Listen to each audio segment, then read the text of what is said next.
What's going on, everybody out there? This is Nick from House of Paint 203, bringing you the third installment of the Iron Golem series. We have base coated him, we have washed him, we have dry brushed him, and we even did a little applied highlight to some of the more raised areas of the figure. And today we are going all in on the upper tier of the detailing phase. We are going to be applying a red ink to this figure to stay as close as we can to the source material that is the Iron Golem. That is from the back of the blister pack from WizKids and from the Monster Manual by Wizards of the Coast. The red tinge is certainly less pronounced in the Monster Manual than on the back of the blister pack, but I really do like this coloration, so this is kind of what I'm going to be going for, and I'm hoping that the red ink that I use will help me achieve that effect. Going back in afterwards with a final edge highlight, and then of course we'll hit the ground that he is standing on before we apply him to his final base with which he will traverse a campaign map near you. So we have a lot of stuff to do today, not a lot of time to do it, so let's get started.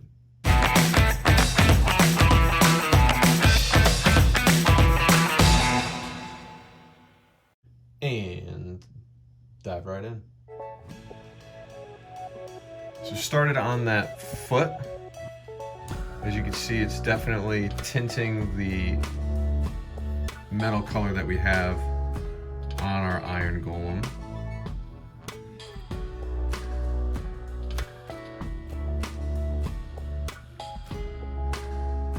I actually like that effect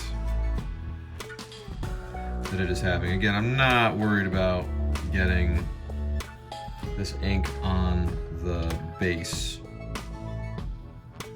or the ground that he's standing on, because of course we're going to be going over that base. I do like that a lot, actually. Looks like he's wearing like ruby slippers. I actually want to go ahead and dilute this just a touch. It's already very diluted, but I do want to dilute it a hair more. I do want to make sure that I'm getting a lot of that coloration from the metal in here. All right, here we go. Wish me luck.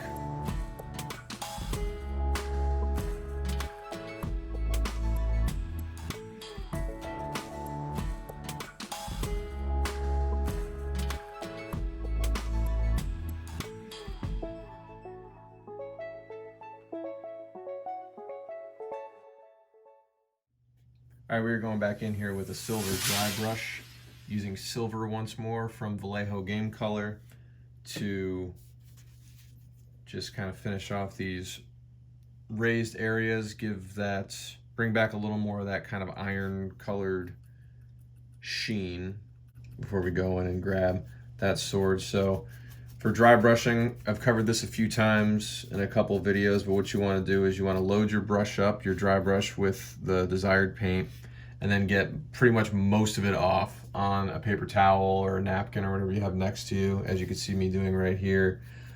Because all you want to do is just kind of apply just the whisper of paint onto this figure. It's called dry brushing because you just want to apply dry paint residue to your miniature.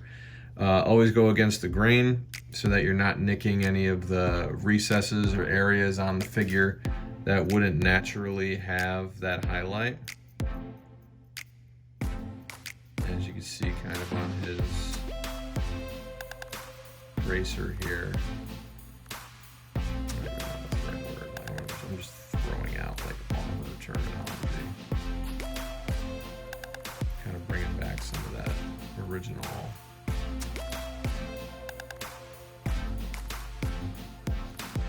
highlight. Do have this crease here in the armor. On a figure like this, I'm actually not super concerned about about overbrushing. Actually, overbrushing is when you are going into dry brush and you end up maybe you have too much on your brush, or you end up getting some paint in areas that wouldn't look natural. But on this, because metal rusts so kind of like randomly, I guess, you know, you could have certain areas peeking out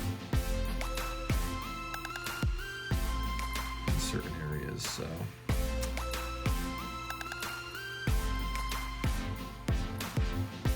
Go back to the face.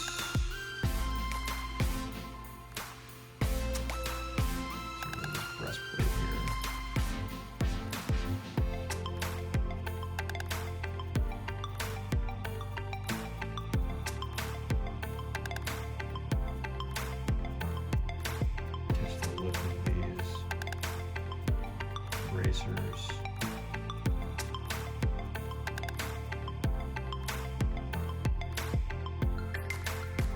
I see that silver starting to turn some of that original metallic sheen to this guy.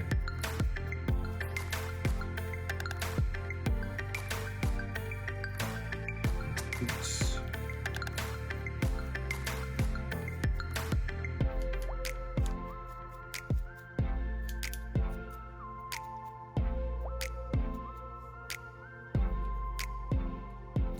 Fingertips here, or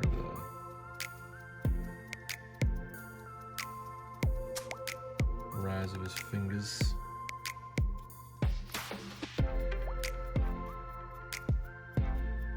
Pretty cool.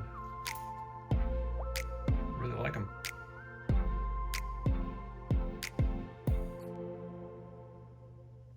Still not done. I do want to go in and get his eyeballs. Maybe I'll do that next.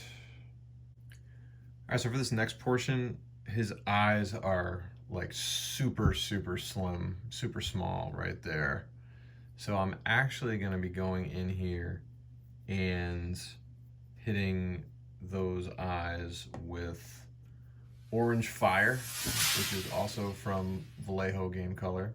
I'm gonna use a very small amount, and the brush that I'm gonna be using is actually from the Army Painter, the Psycho. Look at how tiny that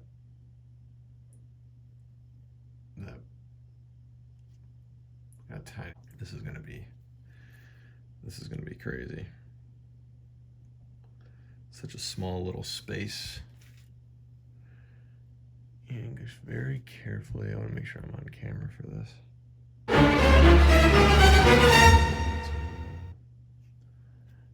To drift. I am a drifter.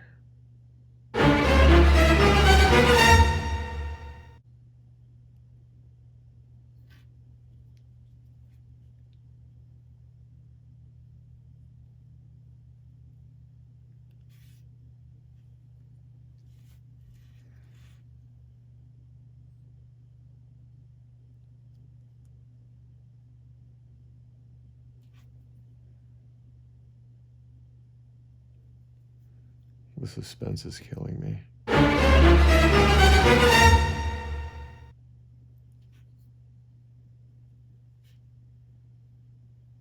There we go. I'm amazed that I actually pulled that off. Amazed. All right, so I am going to go in here and hit the edge of this sword, I think, and then I think the main figure will be done. I'm still going to go in and obviously get the ground that he's standing on, but I want to give a little bit more of a highlight to the edge of this sword, because it is a beastly sword. It is a +13 to hit, so I mean this thing is a monstrosity. So I'm definitely going to touch up those edges there. Let's focus on the edge of that sword. All right, I'm going to start things off by going in with polished silver. It should be a bit of a lighter silver than the silver that we use to dry brush the the Iron Golem on both occasions, and it certainly is. I'm gonna go in here with my Psycho. Just kind of pick these out right here.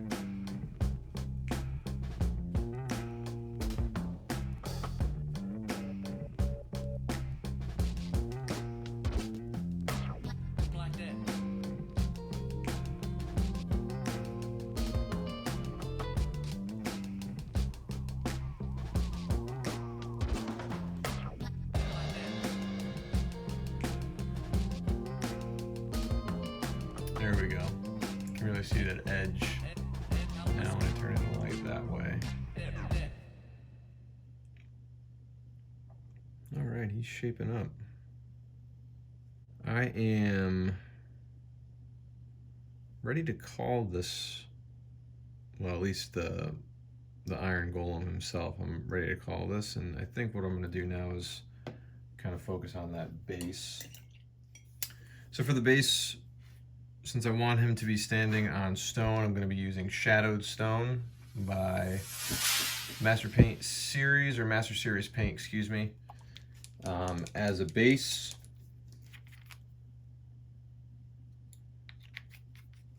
It's pretty diluted out of the bottle, so I think I'm going to just leave it at that. Normally I like to dilute the paints just a hair, but this is, I'll show you guys up there. As you can see, it's pretty diluted already, so I'm going to go in here with Shadowed Stone.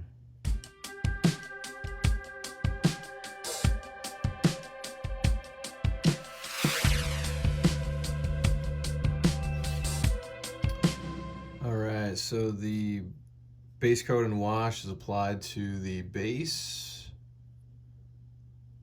Nice and dry, and now all that's left for us to do is top that off with a quick dry brush. I'm going to use Stone Gray from Vallejo Model Color, and then we'll be able to wrap this up. All right, let's see. Start the back here. Yeah. That's bringing out those stones pretty nicely. Not so much worried about the stones under him, because I assume that kind of a shadowy effect applied by him. It's just kind of standing there, all tanky. So, yeah, just like that. All right. And I think that will do it for the Iron Golem. So this was a fun one. Anytime that I could throw in some fun little creative twists like the inks and things of that sort, you know, it's always works to make things kind of exotic in a way. So the Iron Golem, the third of the four golems from the Monster Manual. The last one remaining is the Flesh Golem, which we'll be working on in the fourth and final installment of this series. And once again, I thank you as always for joining me. Please like, subscribe. You can follow me on Instagram and on Facebook. Information is in the post credits on how to do that. And I'll see you for the next one.